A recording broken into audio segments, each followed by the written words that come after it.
অর্থাৎ অ্যাসিড এবং ক্ষারক বিক্রিয়া করে যে পদার্থটি উৎপন্ন করে তাকে আমরা লবণ বলি। সাথে পানি উৎপন্ন, পানিকে তো আর লবণ বলবো না, পানি বাদে যে পদার্থটি উৎপন্ন তাকে আমরা লবণ বলি।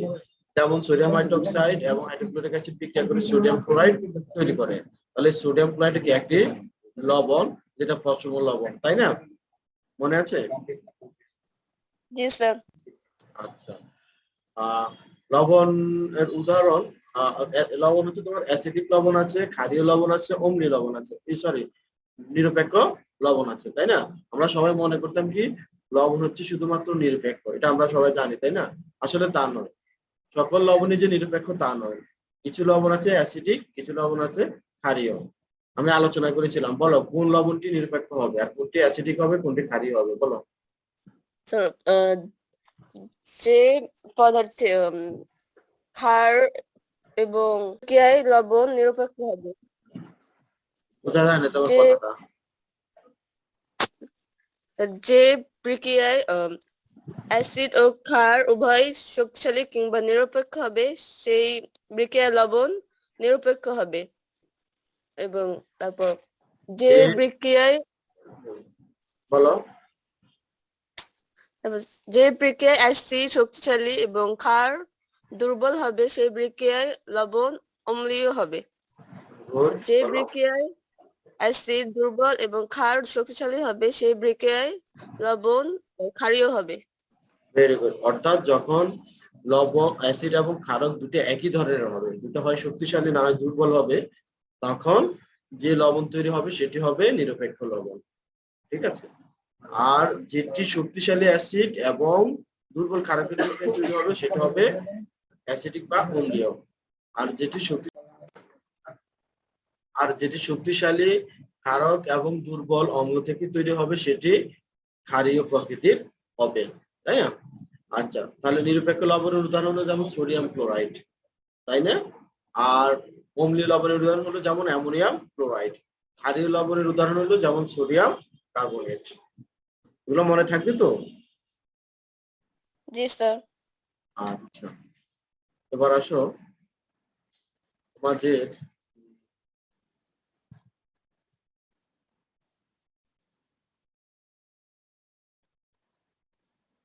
নির্দেশক কাকে বলে, বলো। নির্দেশক পড়েছিলাম তো, বলো।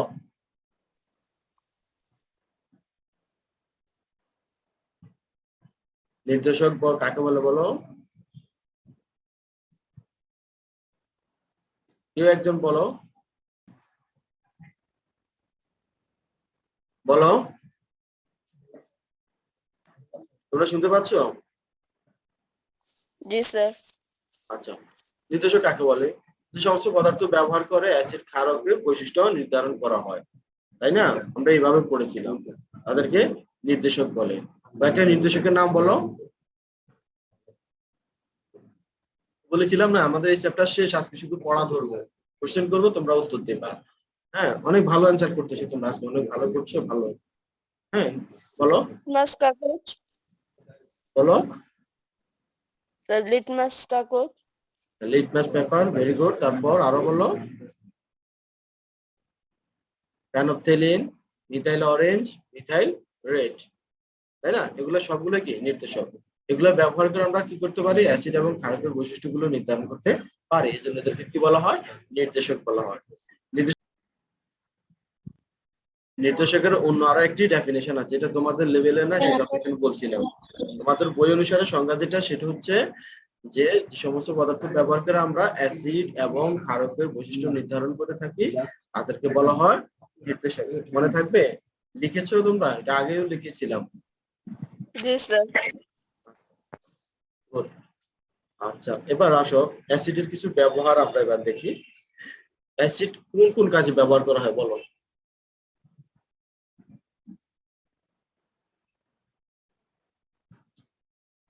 আচ্ছা, মনে করো তুমি অনেক, বিভিন্ন ব্যবহার করা হয়। হ্যাঁ আচ্ছা বলো বলো। যেমন বলতা বা বিচ্ছুহুল ফুটালে প্রচন্ড জ্বালা করে, তখন স্যার ওই জ্বালা নেবার জন্য মলম ব্যবহার করা হয় যা কিনা অ্যাসিডিটি। তারপর খাবার হজম করার জন্য আমাদের প্রাকৃতিক নির্দিষ্ট মাত্রায় হাইড্রোক্লোরিক হচ্ছে বলো। অ্যাসিডের প্রয়োজন। হ্যাঁ, অর্থাৎ আমরা যদি দৈনন্দিন জীবনে খাবার দাবার খাই আমরা অনেক সময় অস্বস্তি বোধ করি, তাই না? কেন অস্বস্তি বোধ করি? এটা আমাদের খাদ্য হাইড্রোক্লোরিক হজমের অ্যাসিড মধ্যে বেড়ে যাওয়ার জন্য। ব্যাঘাত করতে সমস্যাগুলো হয়, অর্থাৎ অ্যাসিডের পরিমাণ বেড়ে গেলে তখন এই সমস্যাগুলো হয়, তাই না? তখন সেটা যেটা ব্যবহার করি সেটা তো ক্ষার, তাহলে তুমি ওইখানে অ্যাসিড ব্যবহার করি না, আমরা সেখানে ব্যবহার করি কি ক্ষার।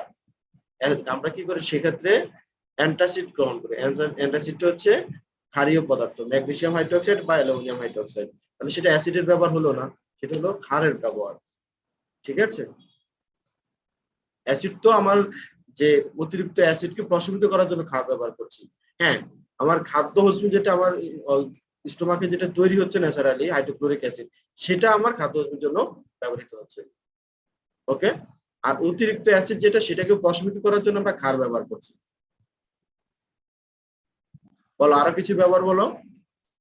মাটির উর্বরতা বৃদ্ধির জন্য আমরা ব্যবহার করি না, যে কোনো মাটি যদি ক্ষারীয় হলে অ্যাসিড ব্যবহার করি। অ্যাসিড ব্যবহার করি, এটার উর্বরতা বৃদ্ধি করা যায়, তাই না? কেক, পাউরুটি ইত্যাদি ফলানোর জন্য বেকিং সোডা ব্যবহার করা হয়, যা কিনা একটি অ্যাসিড। তারপর বাথরুম পরিষ্কার করার জন্য বিভিন্ন শক্তিশালী অ্যাসিড ব্যবহার করা হয়, যেমন সালফিউরিক অ্যাসিড। এই ক্ষেত্রে সরাসরি অ্যাসিড ব্যবহার করা হয় না, সরাসরি অ্যাসিড ব্যবহার করে এটা প্রক্রিয়াজাত করে ব্যবহার করা হয়। হ্যাঁ, সরাসরি অ্যাসিড ব্যবহার করলে এটা তোমার ক্ষতি আছে। হ্যাঁ, আচ্ছা আচ্ছা, তাহলে এবার ক্ষারের ব্যবহার বলো।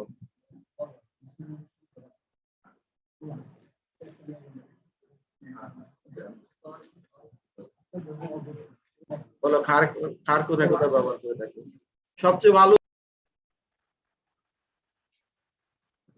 সবাই ভালো আছো তাই না? নতুন যারা জয়েন করছো সবাই কেমন আছো? জি স্যার, আলহামদুলিল্লাহ ভালো। স্যার আপনি কেমন আছেন? আচ্ছা, আলহামদুলিল্লাহ ভালো আছি। তোমাদের গত ক্লাসে কি পড়াছিলাম মনে আছে? স্যার গত ক্লাসটা আপলোড করে দিয়েছিলেন। কি বলো?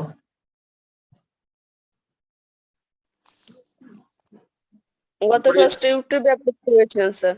হ্যাঁ, অধ্যায় 7। আপলোড দিয়েছিলাম, কিন্তু ওখানে কি বলেছিলাম, কি পড়েছিলাম বলো?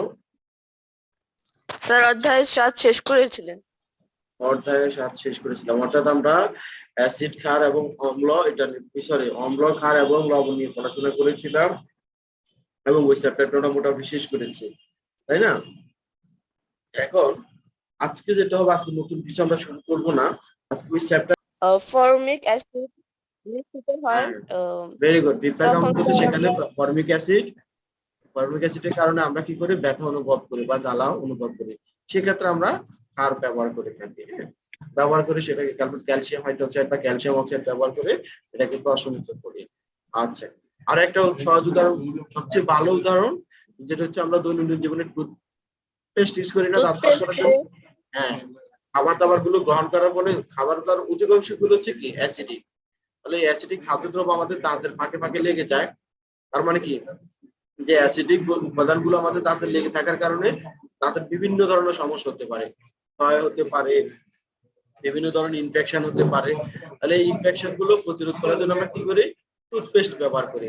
টুথপেস্ট ব্যবহার করি, দাঁতটা ব্রাশ করে। কেন? কারণ টুথপেস্ট হচ্ছে ক্ষারীয় পদার্থ। তাহলে এই ক্ষারীয় পদার্থগুলো এই অম্লীয় পদার্থগুলোর সাথে বিক্রিয়া করে অম্লগুলা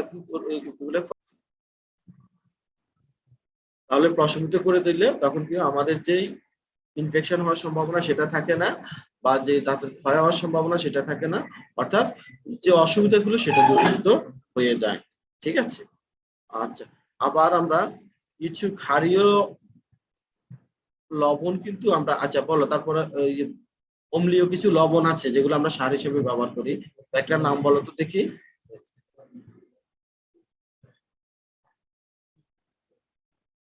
যেমন ammonium nitrate, ammonium sulphate, ammonium phosphate, এগুলা কিন্তু আমরা সার হিসেবে ব্যবহার করে থাকি, তাই না? এগুলা কিন্তু অম্লীয় লবণ। তাহলে লবণের ব্যবহারটা আমরা আবার একটু দেখলাম, তাই না? লবণের ব্যবহার কি কি কাজে ব্যবহার করা হয়, অনেক কাজে আমরা দেখলাম ওই দিন, আমরা বিভিন্ন ইন্ডাস্ট্রিতে ব্যবহার করে থাকি। এই যে চামড়া জাতীয় চামড়াকে প্রক্রিয়াজাত করানোর জন্য আমরা লবণ ব্যবহার করে থাকি, এটা তো সবাই জানো তাই না? আচ্ছা বলো, আর কোথায় লবণ ব্যবহার করে থাকি বলো? তুই একটা বললাম, এবার কিছু বলো। কাপড় কাচার যে সাবান ব্যবহার করা হয় তাতে স্যার সেটাও এক ধরনের সোডিয়াম, লবণ। Very good. এটার নাম বলো তো, তারপর কাপড় কাচার যে লবণটা আমরা ব্যবহার করি কাপড় কাচা সাবান হিসেবে, সেটার নাম বলো তো। Sodium stearate. হ্যাঁ, ভেরি গুড, সোডিয়াম স্টারেট। এই তো তোমরা পড়াশোনা করছো তো, দেখা যাচ্ছে ভালোই। তবে সবাই উত্তর দিচ্ছ না, মাত্র দুই একজনে দিচ্ছ, সবাই দিচ্ছ না। সবাই কেউ কেউ হয়তো জয়েন করে বসে আছো চুপ করে, তাই না? যাই হোক, তারপরে আনসার পাচ্ছি তোমাদের থেকে, এটা ভালো যে অনেকগুলো তোমরা ভালো করছো, অনেকগুলো ম্যাক্সিমাম কোশ্চেনে আনসার করেছো। অনেক ধন্যবাদ সেজন্য তোমাদেরকে। এখন বলো, এই চ্যাপ্টার উপর আর কোনো তোমাদের কোশ্চেন বা কোনো জানার আছে কিছু বলো। না স্যার। নেই? আচ্ছা, তাহলে আমরা পরবর্তীতে আরেকটা নতুন চ্যাপ্টার শুরু করব। হ্যাঁ বলো, কি বলতে চাচ্ছো বলো। স্যার গ্যাস্ট্রিক আর অ্যাসিডিটি কি একই নাকি আলাদা? এই একই কথা, ঠিক আছে। এ বলে অ্যাসিডিটি হয়েছে, কে বলে গ্যাস্ট্রিক হয়েছে। ওকে, আচ্ছা। আর কোনো কোশ্চেন? আর কোনো কোশ্চেন নেই? আচ্ছা, তাহলে নেক্সট ক্লাস ইনশাআল্লাহ নতুন একটা চ্যাপ্টার শুরু করবো। ওকে, তাহলে আজকে এই পর্যন্তই। তো সবাইকে অনেক ধন্যবাদ। স্যার আসসালামু আলাইকুম। আল্লাহ হাফেজ। এবার সেগুলোর উত্তর দিবা, প্রত্যেকটি প্রশ্নের উত্তর দিবা, আমি কোশ্চেন জিজ্ঞেস করবো, তোমরা উত্তর দিবা। ওকে, রেডি সবাই? জি, জি স্যার। আচ্ছা, তাহলে শুরু করি। প্রথমে অ্যাসিডের সংজ্ঞা কি বলো, যে কোনো একজন, আমি কাউকে নাম বলবো না, তোমরা বলতে থাকো। যদি না পারো তখন আমি নাম বলবো, যে ও বলো বলো, ঠিক আছে। প্রথমে বলো যে অ্যাসিড কাকে বলে। কারণ আমি পড়িয়েছি, তোমরা পড়েছো কিনা দেখতে হবে না আমাকে। ওকে, স্যার বলো আমি অ্যাসিড। বলি, হ্যাঁ বলো, একদম বলো, অসুবিধা নেই। যে সমস্ত পদার্থ জলীয় মাধ্যমে বা পানিতে হাইড্রোজেন আয়ন প্রদান করে বা দেয় তাদেরকে অ্যাসিড বলে। অ্যাসিড বলে। ভেরি গুড, একটা উদাহরণ দাও, আরেকজন একটা উদাহরণ দাও। ও তো এক সংজ্ঞা বলেছে, আরেকজন উদাহরণ দাও। আচ্ছা তুমিই দাও উদাহরণ, তুমিই দাও। Sir hydrochloric acid, sulphuric acid. Hydrochloric acid, sulphuric acid, hydrochloric acid, sulphuric acid, এরা জলীয় দ্রবণে হাইড্রোজেন আয়ন দ্বারা সুরক্ষিত, এরা কি অ্যাসিড। Very good. আচ্ছা, আরো একটা নাম বলো তো। আচ্ছা, কি আছো, এবার কি বলেছো তুমি, এটা তোমার নাম বলো। জি স্যার, আমার নাম রিয়া। আচ্ছা, এবার আরেকজন বলো যে অ্যাসিড কত প্রকার ও কি কি বলো। অ্যাসিড স্যার কত অ্যাসিড দুই প্রকার, একটা হচ্ছে গিয়ে দুর্বল অ্যাসিড, একটা শক্তিশালী অ্যাসিড। অর্থাৎ শক্তির উপর নির্ভর করে আমরা অ্যাসিডকে দুই ভাগে ভাগ করে, একটা শক্তিশালী অ্যাসিড আর একটা হচ্ছে দুর্বল অ্যাসিড, তাই না? আচ্ছা, শক্তিশালী জি অ্যাসিডের স্যার। সংজ্ঞাটা কি হবে বলো। স্যার শক্তিশালী অ্যাসিড গুলার মধ্যে হচ্ছে গিয়ে সিওএইচ এর কোনো বৈশিষ্ট্য থাকবে না, আর দুর্বল অ্যাসিডের মধ্যে সি ডবল এইচ এর বৈশিষ্ট্য থাকবে। স্যার সংজ্ঞা বলবো, হ্যাঁ, শক্তিশালী সংজ্ঞা অ্যাসিড ও বলো, দুর্বল অ্যাসিড। স্যার সংজ্ঞা আমি বলো। বলি, তাদেরকে আবার বলো, শক্তিশালী আবার অ্যাসিড বলো, বলে। আবার বলো। যে সমস্ত অ্যাসিড পানিতে সম্পূর্ণরূপে আয়নিত হয় তাদেরকে শক্তিশালী অ্যাসিড বলে, আর যে গুড, সমস্ত অ্যাসিড পানিতে আংশিক আয়নিত হয় তাদেরকে দুর্বল অ্যাসিড বলে। ভেরি গুড, উদাহরণ দাও। আর যেমন শক্তিশালী হচ্ছে হাইড্রোক্লোরিক অ্যাসিড, আর দুর্বল অ্যাসিডের উদাহরণ হচ্ছে উম, অ্যাসিটিক অ্যাসিড বা ইথানোয়িক অ্যাসিড, তাই না? জি স্যার। হ্যাঁ, অ্যাসিটিক অ্যাসিড বা ইথানোয়িক অ্যাসিড দুর্বল অ্যাসিডের উদাহরণ। ভেরি গুড, এই যে তোমরা পড়াশোনা করেছো দেখা যাচ্ছে, মাশাআল্লাহ, ভালো। এবার উৎস অনুসারে অ্যাসিড কয় ধরনের বলো।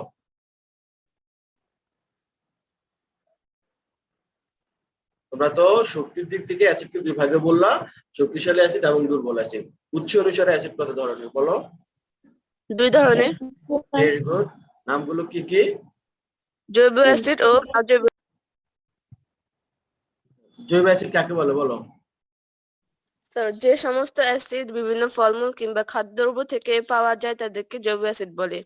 ভেরি গুড, উদাহরণ। উদাহরণ হচ্ছে CWH, নাম নাম ভুলে গেছো তাই না? Oxalic acid, ethanoic acid, malic acid, তাই না? এগুলো হচ্ছে আমরা খাদ্যদ্রব্য থেকে পাই, সেজন্য এদেরকে বলা হয় জৈব অ্যাসিড, তাই না? এদের মধ্যে COOH গ্রুপটা থাকবে, COOH গ্রুপটা থাকবে, এই জন্য এদেরকে বলা হয় জৈব অ্যাসিড। হ্যাঁ, তারপর অজৈব অ্যাসিডের উদাহরণ বলো, সংজ্ঞা বলো, উদাহরণ বলো। যে সমস্ত অ্যাসিড খনি থেকে পাওয়া যায় তাকে অজৈব অ্যাসিড বলে, Very good. যেমন উদাহরণ sulphuric acid, nitric acid, hydrochloric. আচ্ছা বলো, তারপরে আমরা অ্যাসিডের শ্রেণী বিভাগ দেখলাম, অ্যাসিড কাকে বলে দেখলাম। আচ্ছা, এবার ক্ষার কাকে বলে বলো, একজন বলো ক্ষার কাকে বলে।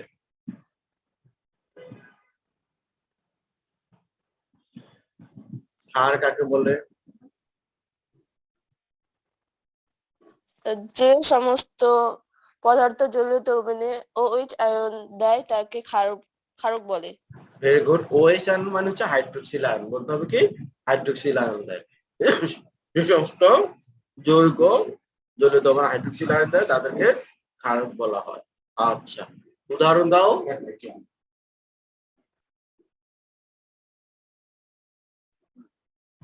যেমন যেমন হাইড্রক্স sodium hydroxide, potassium sodium hydroxide, তাই না? এগুলো হচ্ছে কি, আচ্ছা, সোডিয়াম হাইড্রোক্সাইড, পটাশিয়াম হাইড্রোক্সাইড এগুলো হচ্ছে ক্ষারকের উদাহরণ। আর এগুলোর মধ্যে হাইড্রোক্সিল গ্রুপ থাকে, ammonium hydroxide, aluminium hydroxide, calcium hydroxide. Magnesium hydroxide. হ্যাঁ, এই সবগুলো তোমাদেরকে, ম্যাগনেসিয়াম হাইড্রোক্সাইড, এই সবগুলো হচ্ছে ক্ষারক। কারণ তোমাদেরকে আমি পড়িয়েছিলাম হাইড্রোক্সিল গ্রুপ থাকলে ওরা কি করবে, যদি তোমার হাইড্রোক্সিল আয়ন দেয় তাদেরকে আমরা ক্ষারক বলি, তাই না? এগুলো হচ্ছে উদাহরণ, অনেকগুলো উদাহরণ তোমাদেরকে দিয়েছিলাম আমি। হ্যাঁ, আচ্ছা, এবার বলো যে সকল ক্ষারকই ক্ষার নয় বা সকল ক্ষারই ক্ষারক, ব্যাখ্যা করো, এটা ব্যাখ্যা করো।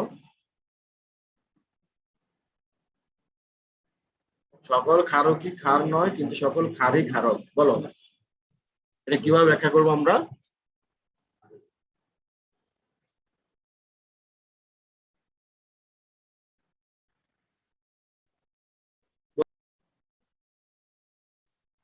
বলো। আমরা জানি যে সমস্ত ক্ষারক কি করে পানিতে দ্রবীভূত হয় তাদেরকে ক্ষার বলা হয়, তাই না? আর যারা পানিতে দ্রবীভূত হয় না তাদেরকে আমরা শুধু ক্ষারক বলি, ক্ষার বলি না। যেমন সোডিয়াম হাইড্রোক্সাইড, পটাশিয়াম হাইড্রোক্সাইড, এরা পানিতে দ্রবীভূত হয়, হাইড্রোক্সিল আয়ন দেয় এবং দ্রবীভূত হয়। সুতরাং এরা ক্ষারক এবং ক্ষার দুটাই, ক্ষারক এবং ক্ষার দুটাই। কিন্তু অ্যালুমিনিয়াম হাইড্রোক্সাইড, আয়রন হাইড্রোক্সাইড এরা কি করে পানিতে দ্রবীভূত হয় না, সুতরাং এরা শুধুমাত্র ক্ষারক, ক্ষার নয়। বুঝা গেল? জি স্যার। আচ্ছা, তাহলে এগুলো ভুলে গেলে হবে, এগুলো ভুলা যাবে না। আচ্ছা, এবার বলো, অ্যাসিড নীল লিটমাসকে লাল করবে না লাল লিটমাসকে নীল করবে, বলো।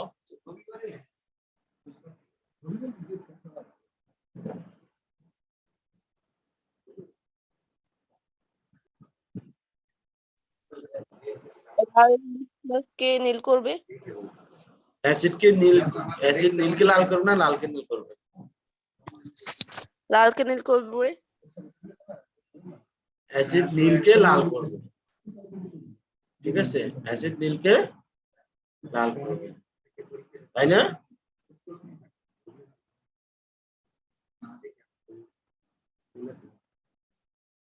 হ্যালো, তুমি শুনতে পাচ্ছ?